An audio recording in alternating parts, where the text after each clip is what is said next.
Isa-isang tumayo ang ilang miyembro ng Senate Minority Bloc sa plenaryo kaugnay ng iba't ibang issue na tila nakatuon kay Senate President Vicente Sotto III. Unang nagpahayag si Senador Robin Hood Padilla sa anyay paninira umano sa kanya habang inaawit ang pambansang awit ng Pilipinas na ibinalita ng isang pahayagan. Noong pong dati na binigyan ako ng issue na isang chismis, naglabas po kagad ng ating Sergeant of Arms ng report at binigay niya po kagad sa media. Ito po, wala pong kahit na sino ang nagpapaliwanag na hindi ko po ginawa. Ang tanong ko po, meron po ba tayong tinititigan sa tinitingnan dito?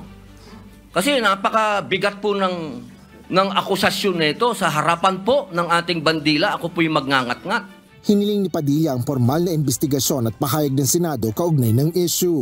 Inirekomenda naman ni Senate Majority Leader Juan Miguel Zubiri na isang guni ito sa Committee on Public Information na pinamumunuan din ni Senador Padilla. Pinanigan naman ni Sotto si Padilla kaugnay ng issue. Ako na mismo bilang Senate President o tagapangulo ninyo, ako na nagsasabi na hindi ninyo ginawa yan. At tama yung mag-apologize sila sapagkat mali ang pinakita nila. Kasunod nito, binuksan ni Senador Ronald Bato de la Rosa ang issue na tila nakatuon naman sa isang pahayag ni SP Sotto. Kaugnay ito ng pagpapalipat-lipat ng pisikal na kustudiya ni Bryce Hernandez, dating opisyal ng pamahalaan na nasasangkot sa anomalya sa flood control. If I quote your answer, Mr. President, gimmick yan ng minority. Hindi ba nila naiisip na baka si Martin Romualdez ang tuta ko? Makabintang sila porque pinagbigyan ko yung TRICOM, tuta na ako. May ginawa ba akong illegal? Yung request ng House of Representatives, illegal? Hindi. Ang gusto ninyo, awayin ko yung House of Representatives on day one. Mamatay sila sa sama ng loob.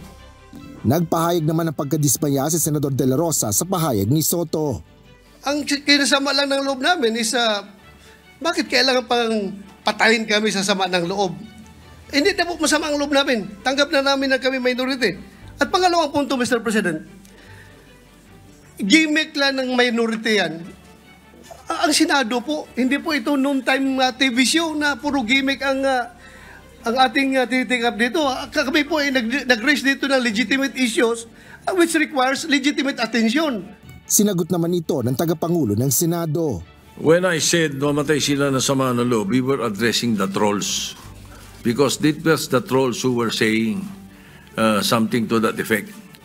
Na misunderstood nila completely. No? I'm not supposed to do this. I'm not supposed to answer you here in the rostrum, but I cannot help but do that because you took the floor. And parang sinisita mo yung Senate President, which is very unparliamentary. Kaugnay rin ng kustudiya ni Hernandez, iginiit ni Sotto na hindi siya sumunod kay House Speaker Martin Romualdez dahil tumutol pa nga niya siya na manatili ang dating DPWH official sa Kamara. Tinindigan naman ni Senate Minority Leader Alan Peter Cayetano ang pagsisiyasat ng ilang miyembro ng minorya. You cannot argue with the presiding officer. That is what, thank you very much. That is what is unparliamentary. You cannot argue with the presiding officer. Klaro yon, we all agree on that. But you can ask a question sa Senate President. Then the Senate President has an option to answer it himself or to pass it to the majority leader or whoever is in charge. Bukod dito, ipinunto rin ni Cayetano ang paglabag ng Senado sa witness transfer alinsunod sa Senate rules na kanyang sinalaysay. Pagkatapos nito, muli namang inihayag ni Senate Deputy Minority Leader Rodante Marcoleta ang kanyang mga hinaing na nauna niya na rin sinabi na sinagot naman ni Senador Sotto. As far as I'm concerned, there's nothing illegal or out of the rules that we have done. My opinion, as aired, kung hindi nyo nagustuhan, pagpasensya nyo ako. Kung hindi nyo nagustuhan yung mga sinabi ko, na opinion ko. Pero I never mentioned names.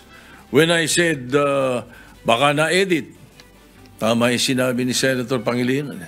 Iba yung thinking bakit iisipin nyo kagad na pinapa-edit ko yung affidavit? Bukod sa mga nabanggit na minority members, nagsilita rin sina Senators Joel Villanueva at Jinggoy Estrada kaugnay ng kustudiya ni Hernandez na nagsangkot sa dalawang senador sa anomalya ng flood control projects. Asher Cadapan Jr., UNTV News and Rescue, Diyos ang aming sandigan, serbisyo publiko ang aming pinahalagahan.